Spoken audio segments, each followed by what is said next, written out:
जय गुरु जी। गुरु जी को चरण वंदना और गुरु जी की संगत को नमन। आज फिर एक बार गुरु जी ने मौका दिया कि संगत के थ्रू संगत के रूबरू होने का।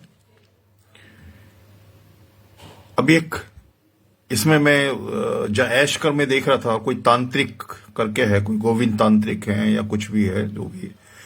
ऐसे एक बार मैंने गिनना शुरू किया था, तो जितने भी फेसबुक पे मैं जुड़ा हुआ हूं उसमें मैंने उनके नाम नोट करने शुरू किए, तो कम से कम 40-41 ऐसे लोग थे जो इस ग्रुप में, इन ग्रुपों में, जो गुरुजी की संगत के ग्रुप हैं। फेसबुक में तो और भी लोग होंगे, लेकिन गुरुजी की जो संगत के, उसमें गुरुजी के एक स्वरूप को इस्तेमाल करके जो है ना, वो अपना दुकानदारी चला रहे हैं। और बड़ा दुख होता है कि गुरुजी की जो स्वरूप है उनके ऊपर कुछ ना कुछ उसमें वो लिखा होता है, भाव किसी और के होते हैं, और वो उसमें उसके ऊपर कॉपी पेस्ट कर करके जो है ना, सारी संगत को बड़ा एक अलग से मैसेज दे रहे हैं।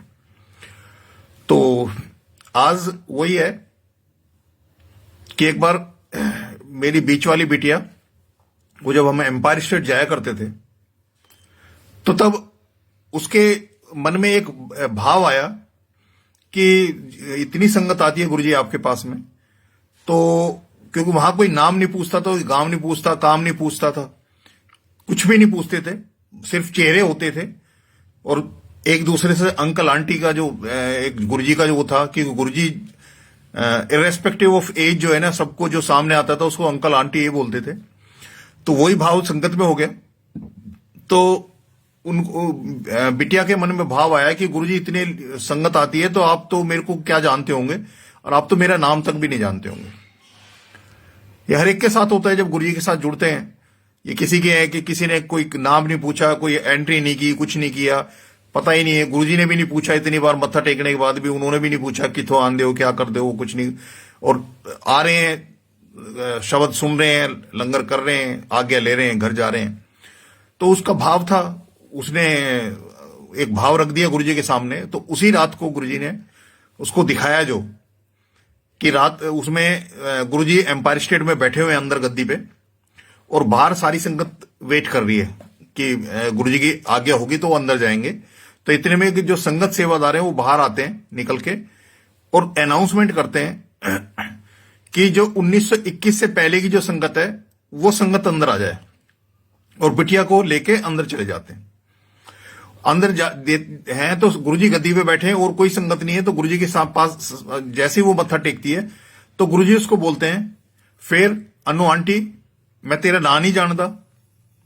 यानी कि उसको बताया, जो ये कह रही थी कि मेरा नाम तक भी नहीं जानते होंगे, तो उसको ये भी बताया कि वो कब से गुरुजी ने अपनी शरण में रखा हुआ है, सन 1921। जो उसको दो चीजें उसको जो स्पष्ट की हैं कि एक तो वो सबके बारे में सब कुछ जानते हैं, और दूसरा कब से वो हमें अपने साथ लेके चल रहे हैं। क्योंकि यही कहते हैं कि पिछले 10 जन्म से जो है ना, गुरुजी अपनी संगत को आते हैं, जोड़ते हैं, चले जाते हैं। जिनको इस पंचभूत रूप में जो है ना, जिनको दर्शन देना होता है देते हैं, और उनका कल्याण करके चले जाते हैं। और कल्याण तो बाद भी कर रहे हैं, अभी भी कर रहे हैं। जितना चोले में थे उतनी संगत नहीं जुड़ी थी जितनी अब, जब चोला छोड़ने के बाद जो गुरुजी की संगत जुड़ रही है। तो सबसे मेन चीज क्या है कि जब बिटिया को यह बता दिया कि 1921 से पहले की भी संगत गुरुजी के पास थी, लेकिन हमारे पास ऐसा कोई प्रमाण या ऐसा कोई स्वरूप जो ये बताता हो कि या आई विटनेस जो ये बताता हो कि 1921 में जो गुरुजी ने चोला डाला था वो कैसा था, वो किस चोले में आए थे, ये कोई बताने वाली संगत हमारे सामने नहीं है। हम रामचंद्र जी को, विष्णु, ब्रह्मा, महेश, कृष्ण जी, जितने भी अवतार हुए हैं, जितने भी हमारे देवी देवता हैं, जितने भी हम जिनको हम मानते हैं, 33 कोटि जो देवी देवता, सबको हम मानते हैं। एक हमारा भाव है, आस्था है, हमारा विश्वास है। हमें नहीं पता जो हमारे सामने उनके स्वरूप रखे आए हैं वो ओरिजिनल वही हैं जो रामचंद्र जी का उस समय त्रेता में उनको जो जन्म हुआ था वो स्वरूप है, या किसी की भक्त की भावना है, भाव है, जिससे उन्होंने उस स्वरूप को निर्माण किया। जैसे भी पीछे एक वो आया था, उसमें वो बता रहे थे कि जो ये नानक देव जी का जो स्वरूप नॉर्मली जो चल रहा है, वो जिस पेंटर ने बनाया था वो अपने ही रूप के ऊपर जो है ना उस आउटलाइन बना के वो किया हुआ है। जैसा वो बताते हैं कि नानक देव जी ओरिजिनली ऐसे नहीं थे, लेकिन जो ज्यादातर फोटो है वो उस तरह का दिखता है। लेकिन अब जो गुरुजी ने चोला, जो 31 मई 2007 को गुरुजी ने चोला छोड़ा है, उससे पहले की संगत और उसके बाद जो गुरुजी के साथ संगत जुड़ रही है, जो संगत परिवार बना है, उसमें वो बताने वाली संगत आप हम लोगों के सबके सामने है कि जो ये बता सकती है कि गुरुजी कैसे दिखते थे, उनके हाव भाव कैसे थे, उनका ओरा क्या था, उनको देखने के बाद क्या महसूस होता था, उनकी मतलब जो वो सारी चीजें जो है ना आप प्रत्यक्ष आमने सामने बैठ के बताने वाले हैं। तो मैं ये कि गुरुजी का जो ओरिजिनल स्वरूप है, जो गुरुजी ने जो चोला लेके आए थे और जो हमें अपने स्वरूप दे के गए हैं, छोड़ के गए हैं, उनको इन ओरिजिनल ही हम आगे तक जाने दें संगत को। ऐसा ना हो कि हमारे बाद वाली संगत भी, जैसे अब हमें कोई बताने वाला नहीं है कि 1900 पहले में जो गुरुजी थे वो उस समय कौन से चोले में थे, ऐसा कोई संगत कोई आई नहीं। तो मेरा तो यही भाव है कि गुरुजी की जो ओरिजिनल जो स्वरूप हैं उनके साथ कोई छेड़छाड़ न की जाए। जैसा वो अपना स्वरूप दे के गए हैं वैसे ही वो आगे हम संगत को दें, जिससे कि कल को ये इस तरह की कोई बात ही ना आए इस दुनिया में कि संगत ने उन स्वरूप को कुछ ऐसे तरीके से मोल्ड कर दिया कि बाद वाले भी हमारी तरह सोचने पे मजबूर हो जाएं कि पता नहीं गुरुजी ऐसे ही दिखते थे या जो हमारे सामने अब स्वरूप आया वैसे दिखते थे। एक तो ये भाव है जो बहुत बड़ी वो है। और जितने भी ये तांत्रिक ये जो भी कुछ है, मैं अपनी लाइफ में मैं खुद उनके साथ रूबरू हो चुका हूं और उनसे दो से तो मैं मतलब अच्छे से उनको चैलेंज भी कर दिया, लेकिन उसके बावजूद भी वो कुछ नहीं कर पाए। और मैं ये कह रहा कोई इन दुकानों से निकला जाए कि ये था जब गुरुजी ने चोला छोड़ दिया, मंडे को एक कुछ लोग ऐसे थे जिन्होंने अपनी गद्दियां लगानी शुरू कर दी थी गुरुजी के नाम पे, और वो संगत को भरमाया करते थे अपनी दुकान चलाने के लिए कि भाई तुम जो है ना बड़े मंदिर जाके जो है ना 11 इतने समोसे इतने सोमवार तक चढ़ा के आओ। कोई सफेद चीज को बोलता था, कोई कुछ बोलता था, इस तरह के वो भरमार हुआ करते थे, क्योंकि वो अपनी दुकान चलाने गुरुजी के नाम पे। गुरुजी ने कभी वो नहीं किया, कभी दुकानदारी नहीं की, कभी उस तरह की वो सेल काउंटर नहीं लगाया, कुछ नहीं किए, लेकिन वो अपनी दुकानदारी चलाने के लिए, यानी कि अपनी उन चीजों को, जो चीजें हैं उनके उसमें जो तांत्रिक पना है या ज्योतिष पना है, जो भी कुछ है, वो उनको गुरुजी के नाम पे जो है ना वो उसको चलाना शुरू कर दिया। और एक मैं जैसे बता रहा था मंडे को, जैसे ये बहुत फ्रीक्वेंसी बढ़ गई थी और बाद में ऐसे हालात हो गए थे कि ये संगत को जो अलाउड किया था गुरुजी ने मंडे के दिन जो है ना प्रसाद लेके आने के लिए, वो फिर बाद में बंद करना पड़ा। और उसका कारण भी यही था कि लोग संगत को जो सही गुरुजी का जो दिखाया हुआ रास्ता है, जो गुरुजी की बातें हैं, उन बातों से उनको शिफ्ट कर रहे हैं, वो अपने कुछ फायदे के लिए वो दाएं बाएं होती है। और जैसे जितने भी धर्मों में जो आगे सनातन के अलावा जितने भी धर्म है उनमें जो ये पंथ बनते हैं, वो पंथ भी ऐसे ही बनते हैं। तो कहीं ना कहीं किसी विचार पे आके संगत में आपस में कोई एक पॉइंट पे आके जो है ना वो डिफर कर जाते हैं, और वो ये कहते हैं ऐसे, तो वो कहते हैं नहीं ऐसे थे, वो कहता है अच्छा तुम अपनी मानो, वो तो कहता है तुम अपनी मानो, मतलब वो एक पॉइंट से डाइवर्ट हो जाते हैं। तो एक आंटी थे जिसके लिए गुरुजी ने मेरे को अपने उसमें बुलाया था दरबार में। उन आंटी को एक आंटी एवरी मंडे 4-5 मंडे उन्होंने उनको अप्रोच किया कि भी द्वारका में ऐसे ऐसे एक जो है ना भाई जी हैं। एक भाई जी शब्द भी मैं इसलिए कह रहा हूं कि वो उसमें इस्तेमाल करते थे और बाद में अब भी हमें वो सुनने को मिलता है कि भाई जी हैं। तो उन्होंने कहा जी भाई जी हैं और गुरुजी का आपके लिए कोई मैसेज है उनके पास में। तो उन्होंने मेरे से 1-2 बार कहा कि ऐसे से एक आंटी है यहाँ संगत में और वो मेरे को कई सोमवार से मेरे को बोल रही है कि ऐसे से द्वारका में जो है ना यहाँ वो भाई जी हैं और उनके पास जो है ना आपका गुरुजी का दिया कोई मैसेज है और वो आप जाके उनसे अपना मैसेज ले लो। जब उन्होंने ज्यादा किया तो मैंने कि चलो गुरुजी के नाम पे तो मैं जहन्नुम में भी जाने को तैयार हूं, मुझे वहां भी स्वर्ग से अच्छा लगेगा जब उनका नाम और वो मेरे साथ होंगे, तो मुझे कहीं भी कोई ना डर है ना कोई फिक्र है। तो मैं उनको लेके 2 व्हीलर पे गया वहां। तो वहां जैसे ही मैं अंदर गया तो मैंने अंदर का जो माहौल देखा कि गुरुजी की स्वरूप जो है ना दीवार पे रखे हुए हैं, और नीचे जो सोफा है उस पे वो बैठे हुए हैं, और जो लोग वहां जा रहे हैं वो लोग उसको उनको मत्था टेक रहे हैं, ना कि गुरुजी को, उनको मत्था टेक रहे हैं। तो मैं जब अंदर गया तो क्योंकि मैं तो गुरु के नाम पे गया था, गुरु के लिए गया था, तो गुरु की वजह से गया था, तो मैं जाके जो है ना, मैं जो स्वरूप जो लगे हुए थे मैंने वहां मत्था टेका, उस सरदार जी को मत्था टेका नहीं मैंने, जो वहां वो दुकान चला रहे थे। फिर हम जो है ना अंदर की तरफ बैठ गए, तो वहां वो शब्द ही चल रहे थे, शब्द सुनने लगे, लेकिन वहां ध्यान ना लगे। मतलब मेंटल जो पीस, जो गुरुजी के यहां जो सबसे पहली चीज है जो दात बख्शते हैं गुरुजी, मन की शांति। आपके दिमाग में दुनिया की कितनी परेशानी हो, लेकिन गुरुजी की हजूरी में जैसे ही जाएंगे, जैसे ही बड़े मंदिर में पांव लगेगा या एम्पायर स्टेट में लगता था, तो सबसे पहले था कि मन की शांति। तो उन्होंने वहां मैं गया तो वहां जो है ना ओम नमः शिवाय का जाप भी ना हो, और बहुत ही माइंड में उलझन लगी।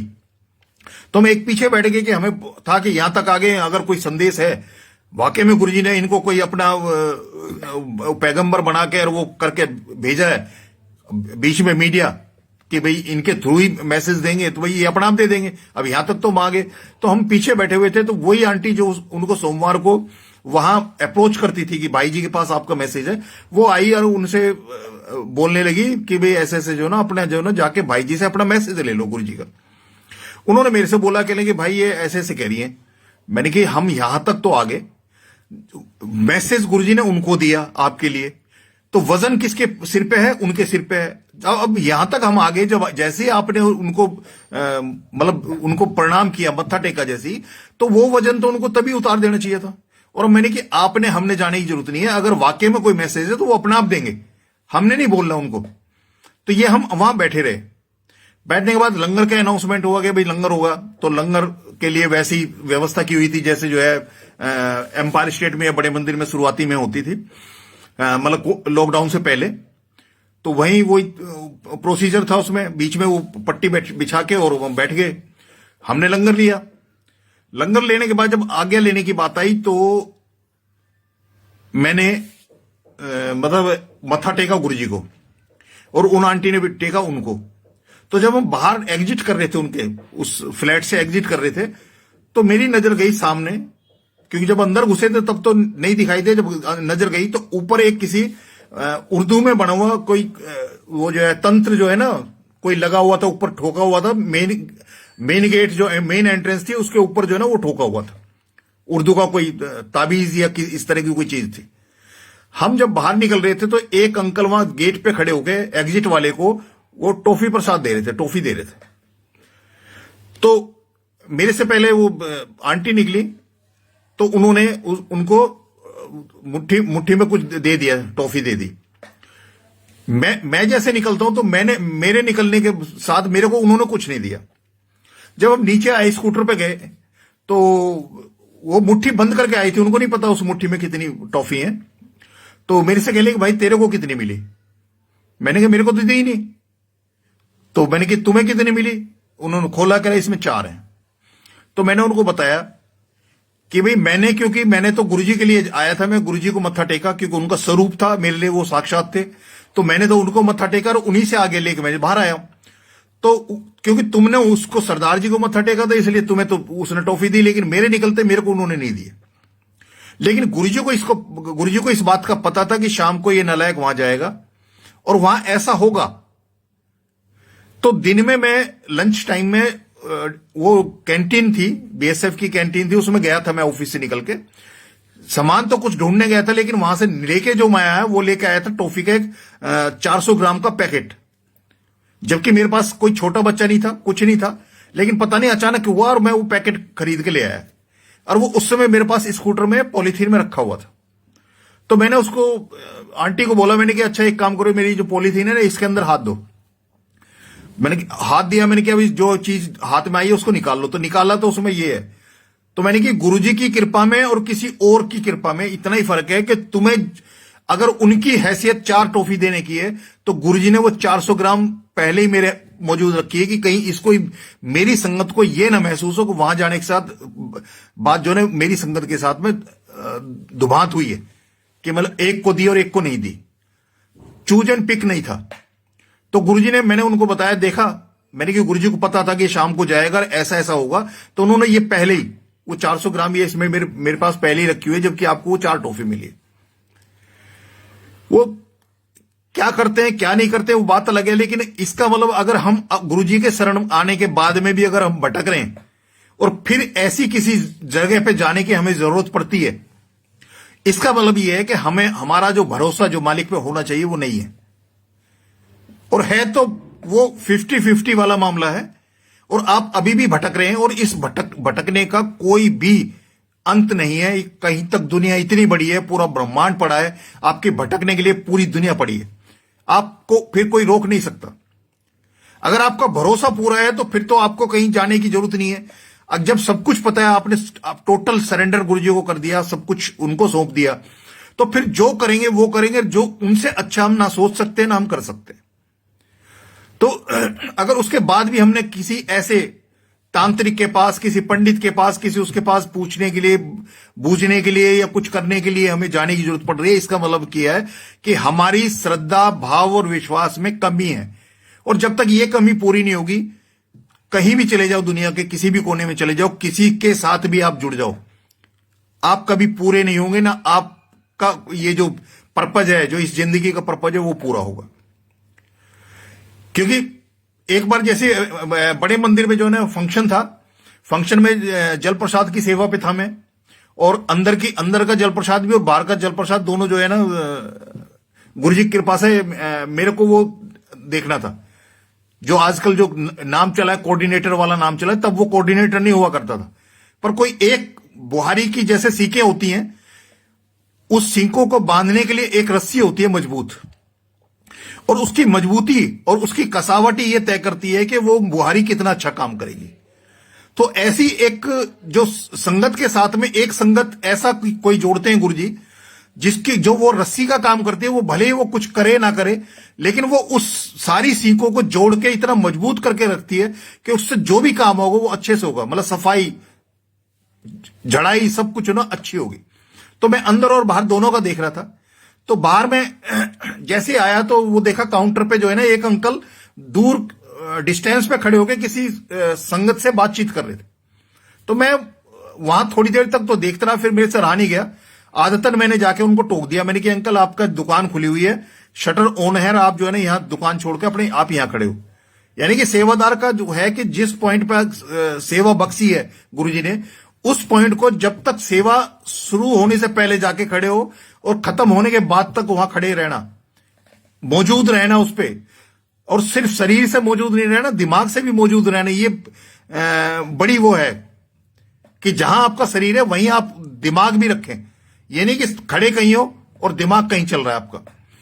तो मैं उनको लेके आया तो थोड़ा सा वो उन्होंने लगा कि क्योंकि मैंने उनके सामने बोल दिया, जिनसे वो बात कर रहे थे उनके सामने ये बात बोल दी, तो उनको लगा वो उस टाइम पे ऑकवर्ड लगा, और वापस में वो अपना सफाई देने लगे। लेकिन वो गुरुजी का मैसेज था संगत के लिए। उन्होंने बताया कि ये जिन अंकल से मैं बात कर रहा था, ये मेरे पड़ोसी हैं, और 1.5 साल से मैं इनकी समस्या है जो मुझे पता है, 1.5 साल से मैं कह रहा हूं कि गुरुजी के पास चलो और थोड़ा वहां जाके तुम्हारा जो ना ये जो समस्या चल रही है दूर हो जाएगी। तो ये आए नहीं, लेकिन आज ये मेरे को यहां नजर आ गए, इसमें फंक्शन में नजर आ गए। तो मैं इनसे पूछ रहा था कि आज ऐसी क्या बात होगी जो तुम यहां तक आ गए। तो उन्होंने मेरे को बताया था कि 31,000 रुपए देके उन्होंने किसी ज्योतिषाचार्य से टाइम लिया था, और टाइम लेके उसके पास गए, पूरी कहानी अपनी बताई, पूरी अपनी समस्या बताई उनको। और समस्या बताने के बाद जो है ना उन्होंने कुछ नहीं बोला, उपाय नहीं बताया, कुछ नहीं बोला, और अपने जो वो जहां बैठे हुए थे वहां दराज खोली और वहां से गुरुजी का स्वरूप निकाला और अपने काउंटर पर रख दिया, और उनको बोला कि आप यहां चले जाओ, आपका जो है ना कल्याण हो जाएगा।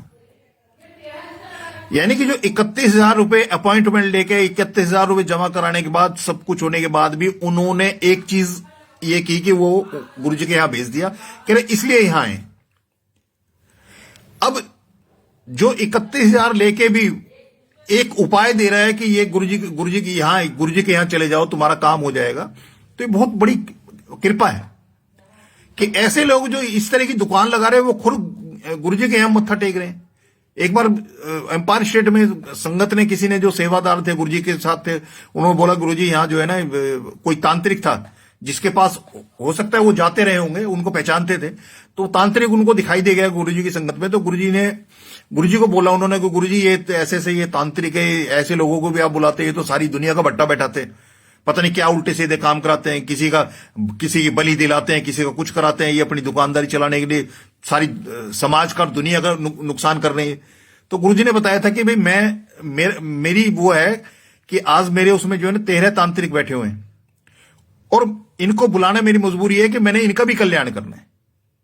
तो गुरुजी ने कल्याण करने का, गुरुजी का तरीका अलग है, क्योंकि जितने भी सृष्टि में जितने भी अवतार हुए हैं, उन अवतारों के साथ में क्या है कि वो भक्त, जिसने भक्ति भाव से पूजा है उसका भी उद्धार करते हैं, उसका भी कल्याण करते हैं, और जो बैर भाव से या दुष्ट भाव से जो भी चलता है जो उसमें, तो उसका संहार करके।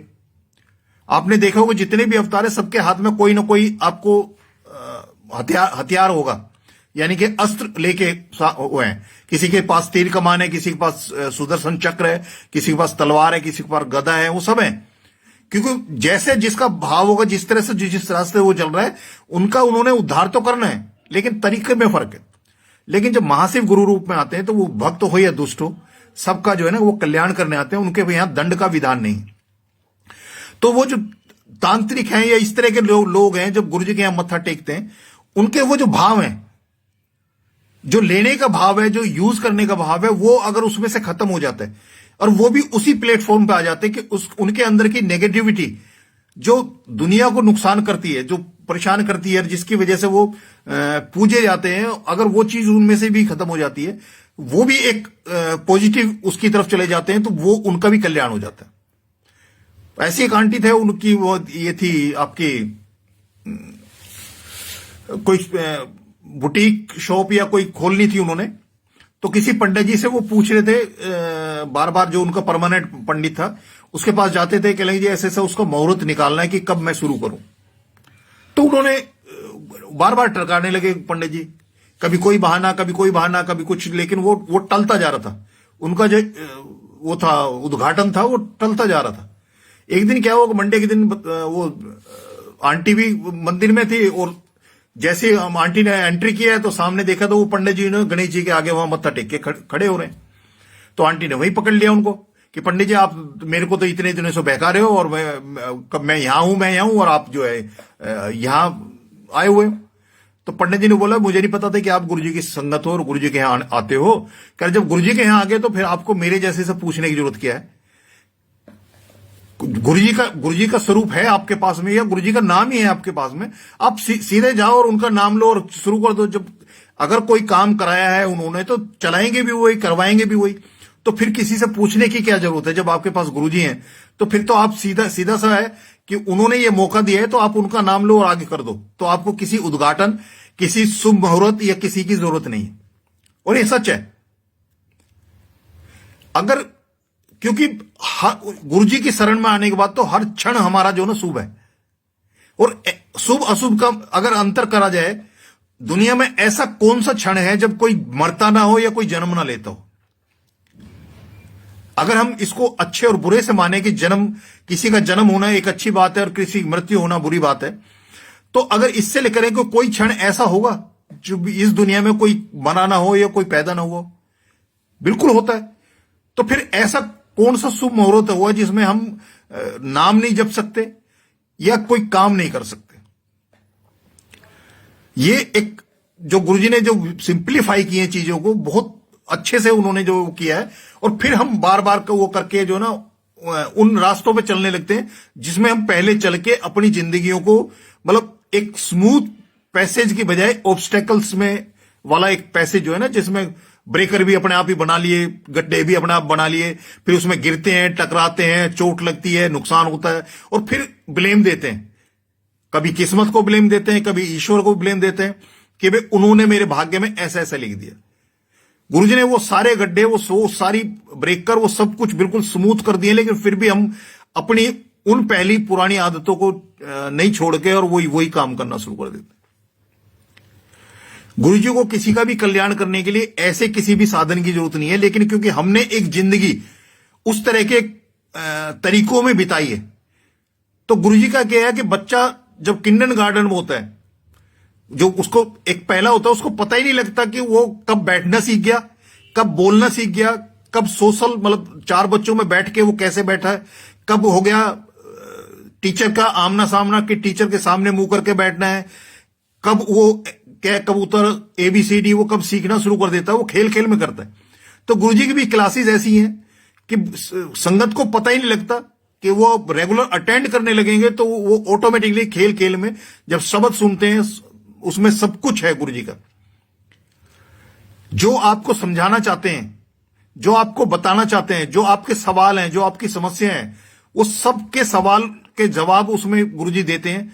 क्योंकि जितने भी शब्द चलते हैं गुरुजी के सत्संग में, वो सारे गुरुजी की कृपा से चलते हैं, उन्हीं की बनाई हुई प्लेलिस्ट होती है। हमको ये समझे कि हमारे हिसाब से हमने जो बनाया है वो बेस्ट है। क्योंकि एक बार मैं हैदराबाद गया था, वहां एक छोटे भाई के यहां सत्संग था, उसने मेरे को एक बोल दिया कि भाई साहब ये जो ना प्लेलिस्ट नहीं बनी, आप एक काम करो जो ना इसमें से प्लेलिस्ट बना दो।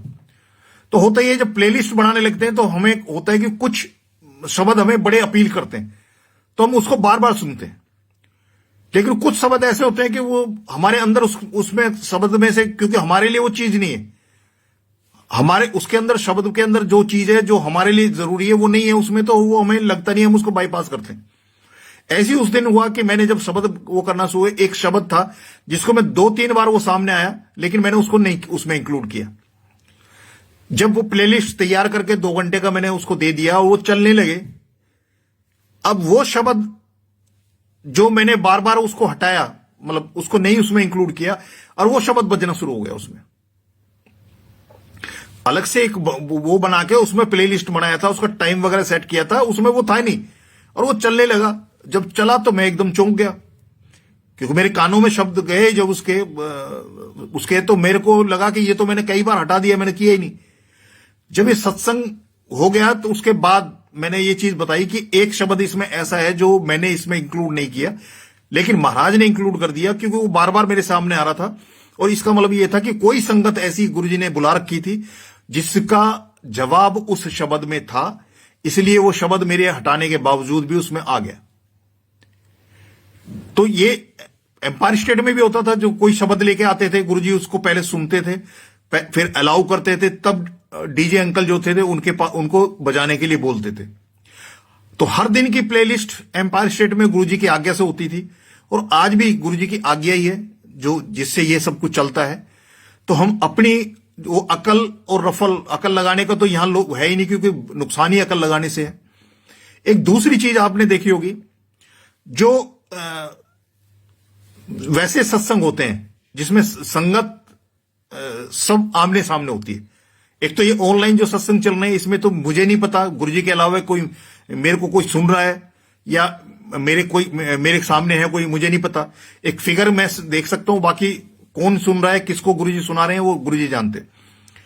मेरे को तो एक ही चीज आती है कि 10 बजे का टाइम है, तो 10 बजे मैंने शुरू कर देना है गुरुजी को विद ड्यू परमिशन गुरुजी की। और आगे किसी को कोई सुना रहे हैं गुरुजी, किसी को सुना रहे हैं, नहीं सुना रहे हैं, या खुद ही अपने आप को सुन रहे हैं, उसका मेरे को नहीं होता। लेकिन आपने देखा होगा कि गुरुजी के जो सत्संग होते हैं उसमें 2 घंटे के शब्द, उसके बाद जाप हम करते हैं, उसके बाद ये ओंकार की आरती करते हैं, फिर सत्संग कराते हैं गुरुजी, और फिर लंगर उसी बीच में। आप अगर उसके टोटल उसको देखेंगे तो 2 घंटे 40 मिनट का टाइम लगता है इस प्रोसेस में। और जो हमने 24 घंटे का जो 10% जो होता है, दसवंत जो होता है, वो भी 2 घंटे 40 मिनट बैठता है। यानी कि हमें पता नहीं है, जब गुरुजी एम्पायर स्टेट में 7 से 9 शब्द चलवाते थे, बीच में कभी मौका लगा तो किसी से सत्संग करवा देते थे, या उसके बाद में लंगर वगैरह होता था और आज्ञा। तो मेरी ये समझ में आया कि गुरुजी जो आज्ञा देते थे उसका कहीं ना कहीं इससे लिंक था कि जिसका दसवंत पूरा हो गया या जिसका कोई बैकलॉग चल रहा है उसको पूरा करने के गुरुजी उसको बैठा लेते थे। जिसका वो 2 घंटे 40 मिनट का जो दसवंत एक दिन का होता है, हमें नहीं पता, लेकिन गुरुजी ने वो हमारे से करवा लिया। मतलब एक दसवंत जो है ना, बिना हमारे को पता लगे वो हमारे से वो ले लिया। और वही कहते हैं कि कमाई का 10% और सांसों का 10%, और ये जो समय वक्त जो होता है उसका 10% जो है ना मालिक को देना चाहिए। अगर और टाइम बाकी कर्म करने के लिए छोड़े तो कम से कम 10% तो 2 घंटे 40 मिनट जो बैठता है। और शब्द में तो ये भी है कि एक घड़ी भी करो वो भी 24 मिनट है। ये 2 घंटे 40 मिनट बैठता है, 24 घंटे 2 घंटे 40 मिनट, वो 24 मिनट है। वो कहते हैं कि अगर दसवंत नहीं दे सकते तो एक घड़ी करो जो 24 मिनट की होती है। वो कहते हैं कि अगर एक घड़ी भी कोई किसी के पास वक्त नहीं है, कोई इतना हालात से जूझ रहा है और अपनी उसको वो कर रहा है, तो उसको वो आधी घड़ी कर ले, यानी कि 12 मिनट ही कर ले। अगर उतना भी नहीं कर पाता तो वो कहते हैं कि आधी की भी आध कर ले, यानी कि 6 मिनट का कर ले। पर वो 6 मिनट, वो 12 मिनट, वो 24 मिनट, वो 2 घंटे 40 मिनट वो सिर्फ मालिक को देने चाहिए, उसमें और बाकी चीजें मिक्स नहीं करनी चाहिए। क्योंकि होता क्या है कि हमारे पास सबके लिए टाइम है, लेकिन रब के लिए टाइम वक्त नहीं है। जब कहीं सत्संग का आता है, कहीं सत्संग में जाते हैं तो मालिक पहले आके बैठे हैं, गुरुजी पहले आके बैठे हैं, यानी कि 10 बजे से कोई सत्संग शुरू होना है। हम अपने हिसाब से, कोई 10:15 जा रहा है, कोई 10:30 जा रहा है, कोई 11 जा रहा है, कोई 11:30 जा रहा है, कोई 12 जा रहा है। मतलब गुरुजी आके पहले बैठ गए। जो सारी सृष्टि के मालिक हैं, देवों को देव महादेव हैं, वो उनको पाने के लिए एक किसी छोटे से किसी अफसर के टाइम लेके आए तो हम उससे पहले जाके बैठने की कोशिश करते हैं। कभी ऐसा चांस नहीं होता कि उसके बाद हम जाए। हमें पता है कि वो नाराज हो जाएगा, वो हमें हो सकता है वो हमें वो टाइम ही ना दे जिस टाइम पे हम, अगर बुलाया उसने, अगर वो टाइम हमारा वो है, अपॉइंटमेंट लिया है हमने, और उस अपॉइंटमेंट के अलावा हम अगर कहीं उसको मिलने जाते हैं उसके बाद, तो जरूरी गारंटी नहीं है कि वो हमें बुलाएगा उस पे। लेकिन जब गुरुजी के यहां जब जाते हैं तो हम अपनी सुविधा के हिसाब से चलते हैं।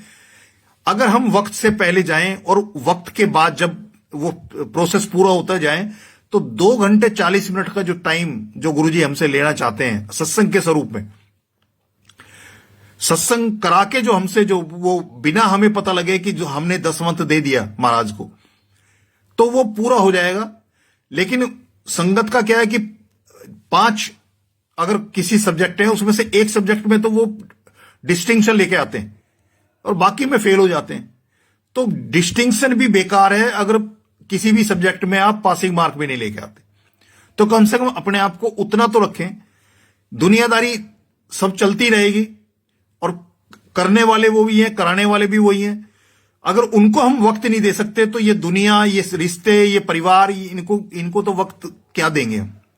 क्योंकि वहां भी हम कहीं ना कहीं चोरी करेंगे, और वो चोरी आज नहीं तो कल, कल नहीं तो परसों, वो उसका हिसाब हमने देना ही देना है कहीं भी। चाहे वो कर्मों की चोरी हो, चाहे सांसों की चोरी हो, चाहे सिमरन में चोरी हो, चाहे अपने वायदे की चोरी हो, हम जो कोई वचन देते हैं उसकी चोरी हो।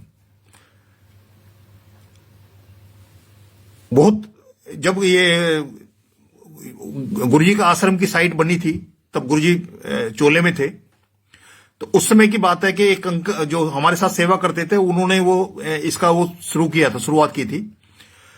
तो उन्होंने एक बार बताया था कि कोई यूएस में कोई आंटी थे, उन्होंने अपना वो कोई शॉप का या किसी ऑर्गेनाइजेशन का उसका जो है वो करना था, इनॉग्रेशन।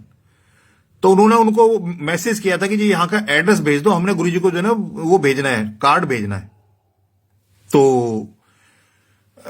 उन्होंने एड्रेस भेज दिया, वहां से कार्ड भी आया, लेकिन गुरुजी को के सामने वो रखा गया नहीं रखा गया इसका नहीं पता। लेकिन जब उनके यहां फंक्शन हो गया, वो इनॉग्रेशन हो गया, उसके बाद उन्होंने एक मेल में थैंक्स लिख के भेजा कि भाई आपने जो है ना हमारा जो वो था इनविटेशन था वो गुरुजी को दिया और गुरुजी हमारे फंक्शन में आए थे। अब जिस दिन वो कह रहे हैं कि गुरुजी हमारे फंक्शन में आए थे, उस दिन गुरुजी एम्पायर स्टेट बैठे हुए थे, संगत को लेके एम्पायर स्टेट बैठे थे, और उधर वो उन्होंने बोला कि वो हमारे फंक्शन में आए थे।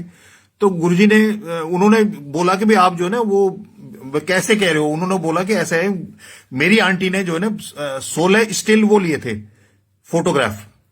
तो जब उनको डेवलप कराया है, तो जब प्रिंट आउट होके आए तो वो 17 आए हैं, और एक ऐसा वो है जिसके अंदर जो दिल्ली से संगत गई थी वहां उस फंक्शन को अटेंड करने, उनके इनॉग्रेशन प्रोग्राम को अटेंड करने, वो उसमें दिखाई दे रही है। साथ में गुरुजी चोले में बैठे हुए हैं और वही चोला है जो एम्पायर स्टेट में गुरुजी उस दिन पहन के बैठे हुए थे। यानी कि वो ओमनी प्रेजेंट है, हर जगह सर्वव्यापी है, हर जगह वो मौजूद रहते हैं। ये नहीं है कि भाई यहां थे जब उन्होंने वो फोटो भेजा, बाकायदा वो मैंने भी देखा, मैंने भी उनका पढ़ा जो उन्होंने बोला था कि मेरी आंटी ने लिया और उसमें से एक एक्स्ट्रा निकला है जिसमें गुरुजी साक्षात हैं। तो हमें तो था कि गुरुजी ने हमारी जो है इनविटेशन को स्वीकार किया और हमारे यहां आए। लेकिन वो है कि संगत को लेकर यहां गुरुजी बैठे हैं उसी चोले में और उसी चोले में वहां उसमें उनके पास जा रहे हैं। तो ये बहुत वो है। ये जो अपना अंकल थे, किशोरी अंकल थे, उन्होंने बताया था कि जब उनके मदर के वो तबीयत थी, कुछ खराब था, तो गुरुजी को उन्होंने आज्ञा ली थी। आज्ञा लेने की बात की, गुरुजी ने उनको मना कर दिया था जाने के लिए। तो वहां जब वो एक्सपायर हो गए, वहां से खबर आई, तब भी गुरुजी ने उनको जाने नहीं दिया, अपनी सेवा में रखा। लेकिन वहां से जो बच्चों ने बताया कि वो गुरुजी, उनको तो किशोरी अंकल को तो नहीं भेजा, लेकिन गुरुजी वहां गए, उनको उनकी प्रेजेंस महसूस हुई है गुरुजी की। और उन्होंने यहां बैठे हुए एम्पायर स्टेट पे उनको बता दिया था कि मैं उत्थे होया है। गुरुजी ने बोल दिया था उनको, उनकी मदर के उसमें क्रिया में गुरुजी होके आ गए। उसके बाद जब उनकी 13वीं का था, तो 13वीं में भी जो है उनको नहीं जाने दिया गुरुजी ने, उनकी मदर का। ये बहुत बड़ी है कि गुरुजी की आज्ञा के बिना आप जब पत्ता नहीं हिल सकता तो हम कैसे हिल जाते हैं। उनकी मदर, उनकी अपनी मां जिनसे वो जाएंगे किशोरी अंकल, गुरुजी ने आज्ञा नहीं दी। उसकी भी, उनकी डेथ की खबर सुनने के बाद भी गुरुजी से आज्ञा लेनी थी उन्होंने, और गुरुजी ने आज्ञा नहीं दी तो वो वहां गए नहीं। क्योंकि गुरु के की जो वचन है वो पत्थर की लकीर है, उसको आप क्रॉस नहीं कर सकते। और आप क्रॉस कर रहे थे, इसका मतलब आपने तो गुरु ही नहीं माना। उनकी आज्ञा में रहोगे तभी तो संगत है, उनकी आज्ञा ही नहीं है। तो उन्होंने उनको तब भी वो किया, गुरुजी खुद गए। जब 13वीं थी तब था, तो गुरुजी ने जो है ना उस दिन भी उनको बता दिया था यहीं बैठे बैठे कि मैं उतो होया हूं, सब कुछ ठीक हो गया। पीछे से वहीं से उनके बच्चों को फोन आता है कि ऐसे ऐसे जो है ना यहाँ ये सारा कुछ ठीक हो गया। और गुरुजी आए थे वहां, जो 13वीं हो रही है, उनके जो बेटे जो मां जाए थे किशोरी अंकल, उनको वहां जाने के लिए मना कर दिया गुरुजी ने। पर गुरुजी ने साक्षात उनको वहां उनके बच्चों को बता दिया, उनको फोन से उन्होंने बताया कि वो यहां ऐसे ऐसे सब कुछ ठीक हो गया और गुरुजी आए थे। और यहां गुरुजी ने उससे पहले कि उनके बच्चों को फोन आए, गुरुजी ने उनको बता दिया कि मैं उत्थे होया आया और सब कुछ वहां ठीक हो गया। और ये इसमें से ये था, जब किशोरी अंकल ने हमें बताया तो उसमें ये सबसे बड़ी चीज निकली कि गुरुजी ने ऐसे उसमें भी अगर उनको आज्ञा नहीं दी तो उन्होंने ये नहीं किया कि भाई मेरी मां है, गुरु बने करें, कोई बात नहीं, मैं चला जाता हूं। नहीं, गुरुजी ने अगर बोल दिया कि यहां है तो वहां है। तो एक शब्द में भी चलता है कि एक गुरु ने जो है ना लोटा जो है ना उसमें कीचड़ में डाल दिया, तो अपने बेटों को उन्होंने बोला कि भाई ये कीचड़ में वो गिर गया तो इसको निकाल दो जरा। तो उन्होंने बोला कि नहीं, अभी कोई संगत आएगी तो उसको बोल देंगे, वो निकाल देगा। किसी ने उसको वो नहीं किया। वो लैना सिंह आए, उन्होंने आके उनसे, गुरुजी ने बोला कि भाई तुमने ये ऐसे ऐसे इसमें जो ना लोटा गिर गया, इसको निकाल दे। तो उसने बिना किंतु परंतु किए जो ना इमीडिएटली उसमें जंप लगा दी, अंदर घुसा और घुस के वो लोटा निकाल के ले आया। यानी कि उनके सगे लड़के, सगे जो बच्चे थे उनके, उन्होंने उस आज्ञा को नहीं किया क्योंकि वो गुरु मानते ही नहीं थे। उन्होंने तो जिस रूप में माना, पिता के रूप में मानते थे, तो उनकी आज्ञा की अवहेलना हो गई। लेकिन वो जो है उनको गुरु मानते थे और परमपिता परमेश्वर मानते थे। उन्होंने उसको बोला और उन्होंने बिना सोचे समझे उसमें कूद गए।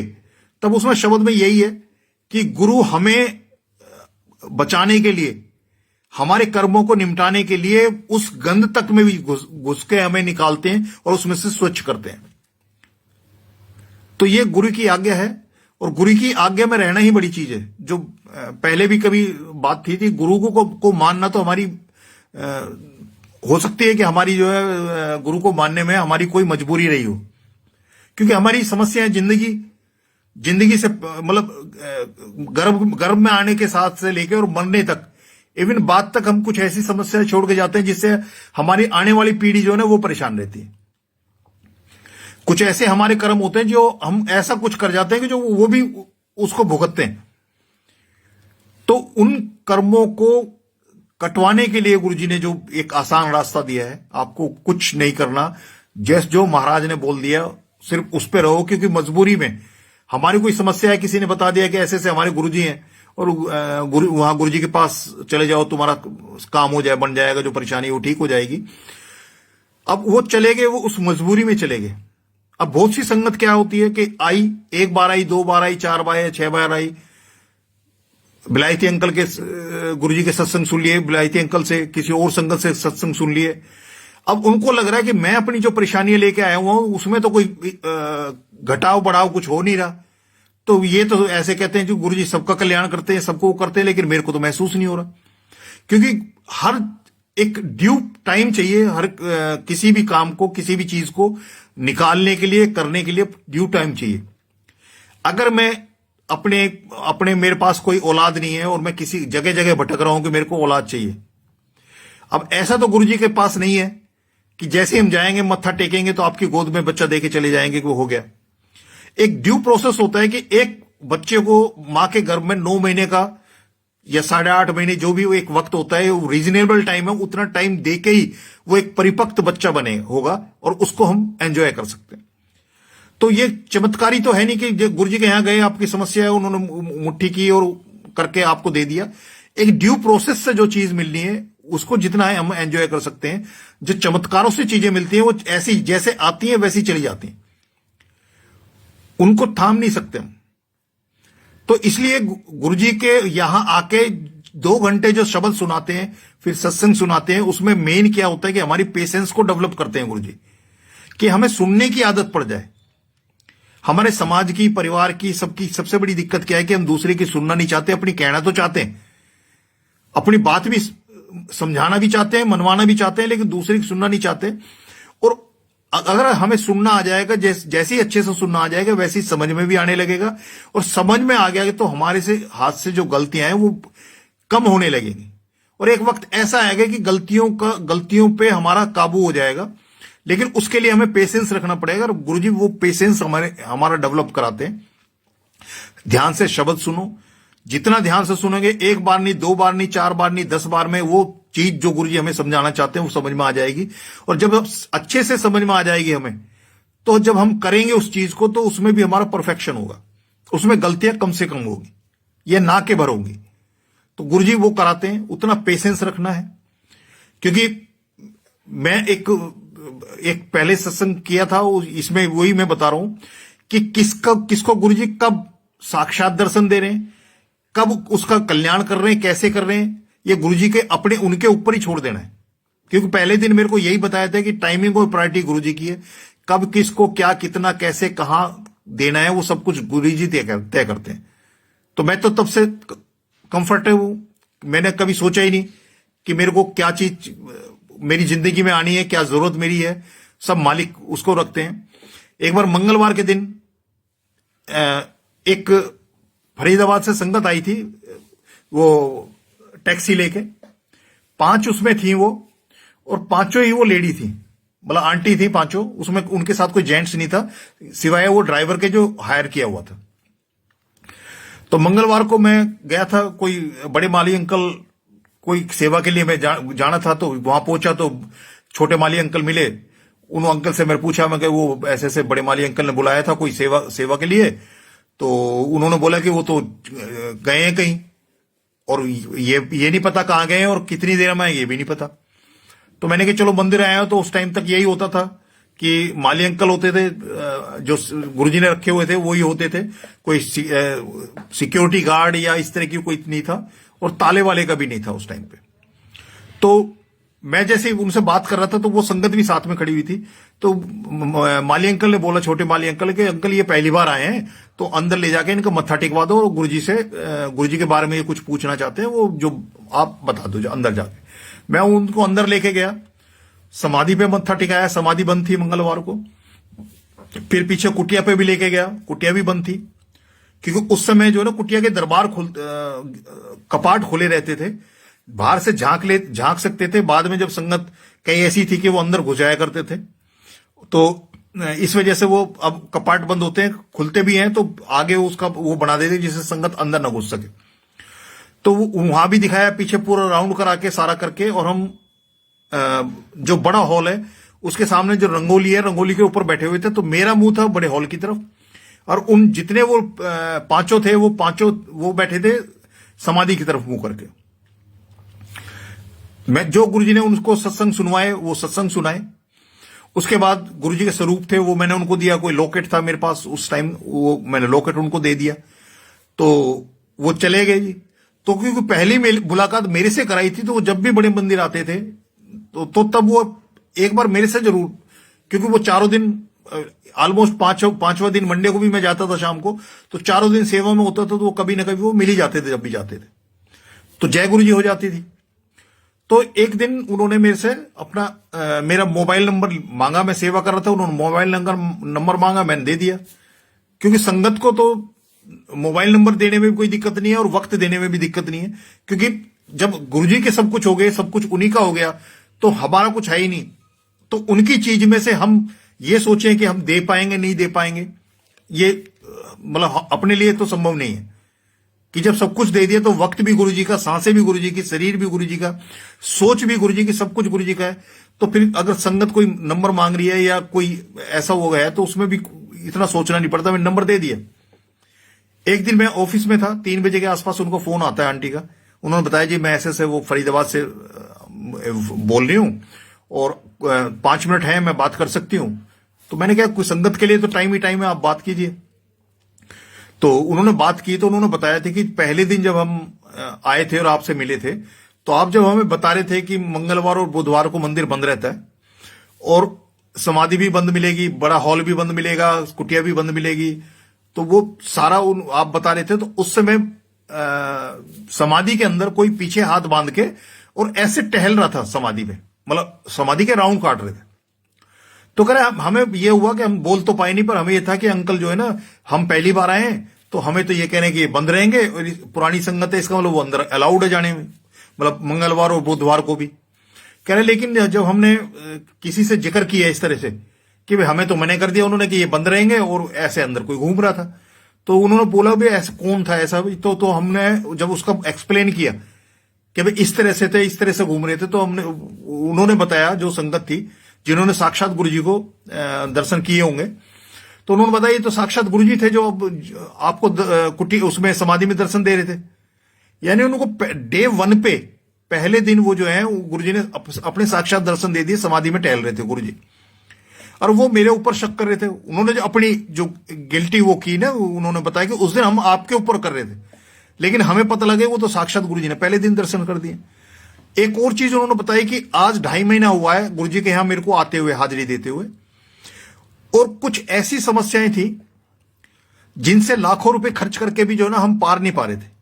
हस्बैंड की कोई बिजनेस की प्रॉब्लम थी, मेरी कोई हेल्थ प्रॉब्लम थी, बच्चों की कोई इश्यूज थे, और कह लगे कि आज मैं बात कर रही हूं, मेरी एक एक समस्या जो है ना जिंदगी की सारी वैनिश हो चुकी, खत्म हो चुकी।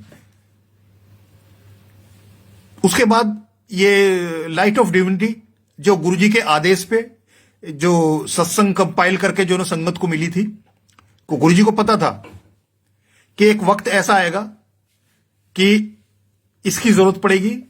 ये गुरुजी ने साइट जो बनवाई थी उसका भी तभी गुरुजी को एहसास रहा होगा कि एक ना एक दिन, जैसे कोरोना टाइम आया, इसमें जो संगत को जोड़ने का जो काम किया वो यही था, फेसबुक था, जूम था, इसी से लोग अपने घर बैठे बैठे एक दूसरे से जुड़ पा रहे थे, मिल पा रहे थे, गुरुजी के शब्द सुन पा रहे थे, सत्संग सुन पा रहे थे, जो गुरुजी के चोला छोड़ने से पहले की संगत है उनसे मिल पा रहे थे, और नई संगत और उनका आमने सामने रूबरू करा रहे थे। तो गुरुजी को बहुत पहले था, तभी उन्होंने अपना वो गुरुजी का आश्रम के वो बनवा दिया था अपने टाइम में। और ये भी सच है कि गुरुजी को ये भी वक्त पता था कि कैसे क्या होना है। तो उन आंटी को जब पता लगा कि ऐसे से लाइट ऑफ डिविनिटी गुरुजी की कोई सत्संग की बुक जो है ना छपी है और संगत को मिली है, तो उन्होंने मेरे को बोल दिया कि अंकल मैं किसी को नहीं बोलूंगी और आपने अरेंज करना कैसे करना है, बस मैं तो आपको बोल दिया, बस आपने देखना है मेरे को, पर लेकिन वो बुक चाहिए। अब मैंने कई बार अरेंज की, क्योंकि जब उसमें शुरू में तो फ्लो अच्छा था, मिल जाती थी उसमें, मैंने अरेंज की उनके लिए, लेकिन जब जब मैंने अरेंज की, लेके गया मैं, वो आंटी मेरे को नहीं दिखे, मेरी मुलाकात नहीं हुई, और वो जिसके लिए भी गुरुजी ने मेरे पास अरेंज कराई होगी वो उस संगत को चली गई। एक दिन मैं सेवा कर रहा था, जल प्रसाद की सेवा पे था, सेवा कर रहा था, तो मेरी नजर पड़ी तो वो आंटी दिखाई दी मेरे को कुटिया की तरफ से। तो जैसे वो दिखाई दी तो मेरे को एकदम स्ट्राइक किया कि आज मेरे पास बुक नहीं है और ये आंटी आते ही वो मांगेंगी, क्योंकि हमारी तो एक कोई भी हमारी कोई जरूरत है, अगर हमें आ जाए ना जरूरत, तो हम हर संभव कोशिश करते हैं उसको मांग के लें, चोरी करके लें, छीन के लें। अब ये है कि ये मेरी जरूरत है, ये मेरे को मिलना चाहिए। तो उन आंटी ने भी जो है, मेरे को लगा कि ये आएंगी तो बोलेंगे आज मेरे पास है नहीं। तो इतने में एक हमारे साथी जो सेवा करते थे, वो अंकल बड़े किचन से निकले, तो उनके उसमें जो है एक बैग था, वो पिट्ठू बैग जैसे ये होता है, लैपटॉप बैग जो है, वो कमर पे काला बैग जो है ना लाद के वो बाहर निकले। तो वहीं पहले जल प्रसाद भरने के लिए वो लगे हुए थे, आरओ लगे हुए थे, और नीचे जो ना वो लगा हुआ था वाटर कूलर। तो वहीं मैं जल प्रसाद पे था, तो वो अंकल जैसे ही अंदर से निकले तो मैंने कहा कि अंकल ऐसे ऐसे जो ना एक आंटी लाइट ऑफ डिविनिटी मांग रहे हैं, और जब जब मैं लेके आया वो नहीं आए, और आज वो मुझे दिखाई देगा, आते ही मांगेंगे। और उन्होंने एकदम से वो बैग रखा। अब जो नया लंगर हॉल बना है, पहले दीवार थी और दीवार के साथ में एक सेटी थी, छोटे किचन से और इधर बड़े किचन के बीच में एक सेटी थी दीवार के साथ साथ, जिसमें संगत अक्सर वेटिंग करने के लिए उसमें बैठ जाया करती थी। तो वहां वो उन्होंने बैग रखा कोने पे वाटर कूलर के साथ में, और खोला उसमें, तो उसमें 6 लाइट ऑफ डिविनिटी थी। उन्होंने चुपचाप एक मेरे को निकाल के दे दी। तो मेरे को लगा कि चलो अब आंटी आएंगी मांगेंगी तो कम से कम मैं दे तो सकता हूं। और जैसे वो आंटी आई, इससे पहले कि वो मांगे, मैंने उनको वो बुक उनको दे दी। और यही गुरुजी का है कि इससे पहले कि हम मांगे, इससे पहले कि हम मांगने की सोचे, वो चीज गुरुजी हाजिर कर देते हैं। लेकिन हम उतना भी सब्र नहीं कर पाते, और हम एक अपनी रिटर्न वो लगाते हैं कि नहीं गुरुजी मेरे को ये चाहिए, ऐसा चाहिए। तो उन आंटी को मैंने वो दे दी। वो आंटी और जिनके कहने से वो उस दिन आए थे मंगलवार को बड़े मंदिर, वो दोनों आंटी साथ थी। तो उन्होंने मेरे को इंट्रोड्यूस भी कराया उनसे कि भी ये इनके कहने से हम आए थे, गुरुजी के आना शुरू किया था हमने। वो दोनों साथ बैठे थे, मैं अपनी सेवा में लगा हुआ था। तो बीच में उन्होंने मेरे को इशारा करके बुलाया। तो मेरे से कह लगे अंकल, मैंने ये जो आपने जो लाइट ऑफ डिविनिटी बुक दी है, वो मैंने रैंडमली ऐसी ही खोली, तो उसमें जो पहला सत्संग मेरे को पढ़ने को मिला, तो मैंने जब उसको पढ़ना शुरू किया तो उसका पहले अक्षर से लेकर और आखिरी अक्षर तक जिन परेशानियों को लेके, जिन दुविधाओं को लेके मैं गुरुजी के यहां आई थी उस दिन, जिस दिन आपसे मुलाकात हुई थी, वर्ड टू वर्ड मेरा सत्संग है। जो मेरी जिंदगी की समस्याएं थी जो गुरुजी ने दूर की है 2.5 महीने में, वो सारा वर्ड टू वर्ड लिखा हुआ है। लेकिन नीचे नाम किसी और का लिखा हुआ है, मतलब सत्संग में नीचे नाम किसी और का लिखा है, पर सत्संग ये मेरा है। मेरे को तो इसमें कोई सवाल जवाब का था नहीं। इतने में वो साथ वाली आंटी क्या बोलने लगी कि अंकल इनको जो है वो चाहिए, लॉकेट चाहिए। तो उस दिन क्या हुआ था, एक अंकल थे हमारे साथ में, सूरज अंकल, वो टॉफी बांटते थे, कच्चा आम की एक टॉफी थी, वो बांटा करते थे। वो बताते थे कि गुरुजी को पसंद थी, तो इसलिए जो है ना वो टॉफी बांटा करते थे। तो उन्होंने उस दिन जब टॉफी प्रसाद दिया तो मैंने मुट्ठी बांध के ऐसे ही लिया था। तो जैसे उन्होंने दिया तो मैंने मुट्ठी खोली, तो उसमें देखा कि उनके बीच में एक लॉकेट रखा हुआ है जो टॉफी प्रसाद था। तो मैंने अंकल को बोला, मैंने कि अंकल ये क्या है? तो कहने लगे मैं तो इसमें रखता नहीं, टॉफी प्रसाद में तो रखता नहीं, अलग अलग है ये दोनों, पर चलो ये आपके हाथ में आ गया तो आपका है। और मैंने जेब में रख लिया। जैसे उन आंटी ने मांगा मेरे से कि भाई इन आंटी को लॉकेट चाहिए, तो मेरी समझ में आ गया कि गुरुजी को पता था कि ये बुक देने के बाद में ये व्यवस्था होगी, और उन आंटी की भी कोई डिमांड रही होगी कि लॉकेट चाहिए, लॉकेट प्रसाद चाहिए। और वो लॉकेट पहले ही मेरे को अवेलेबल करा दिया गुरुजी ने, और वो उनको दे भी दिया। अब लॉकेट का भी मैं शुरू में जब एम्पायर स्टेट गए जाना शुरू किया, तो उस समय थोड़ी संगत बढ़ी, और थोड़ी ये गुरुजी के स्वरूप और लॉकेट का भी एक चलन शुरू हुआ था लॉकेट का। तो चांदी में भी लॉकेट बनवा के जो ना गुरुजी से ब्लेस कराए थे। मेरी बिटिया का कराया था, एक और संगत थी उनका भी कराया था, मनोज ने भी कराया था, वो काफी संगत ने कराया था। वो चांदी में एक चला था कि चांदी में वो गुरुजी का स्वरूप का लॉकेट बना के और उसको डाला जाए। मैंने भी बनाया। अब मैंने बना के गले में डाल लिया, तो पहले मैंने जो है ना लाल धागे में डाला, क्योंकि वो हनुमान जी को मैंने पहले वो करता था, तो एक था लाल कलर उनका है, वो लाल उसमें डाल दिया। फिर वो लाल थोड़ा अजीब लगा तो मैंने काले में डाल लिया। जब मैं वहां सेवा करने लगा, सेवा करता था, तो वो लॉकेट कितने ही अच्छे से बांध लो, कितनी ही उसमें नोट लगा लो, कितने तरीके के नोट लगा लो, पर वो सेवा करते करते वो ना गले से खुल जाती थी उसकी नोट। तो बड़ा महसूस होता था कि भाई ये जो है ना गुरु जी का लॉकेट है, कभी नीचे गिर जाए, मतलब अंदर है तो अंदर ही उसमें कमीज में रह जाएगा, लेकिन बाहर भी हो सकता है, जैसे झुकते हैं सेवा के लिए तो बाहर भी निकल जाता है। तो मैंने क्या किया कि ये तो परमानेंट है, कि ये लॉकेट जब तक लॉकेट मेरे गले में नहीं दिखाई देगा तब तक तो ये कौन मानेगा कि मैं गुरु जी का संगत हूं, गुरु जी की संगत हूं। तो एक अपने आप को एक तरह से आइडेंटिटी कार्ड मान के चला कि भाई ये तो परमानेंट है मेरा, कि गुरु जी की संगत को बताने का यही तरीका है कि मेरे गले में लॉकेट लगा होना चाहिए।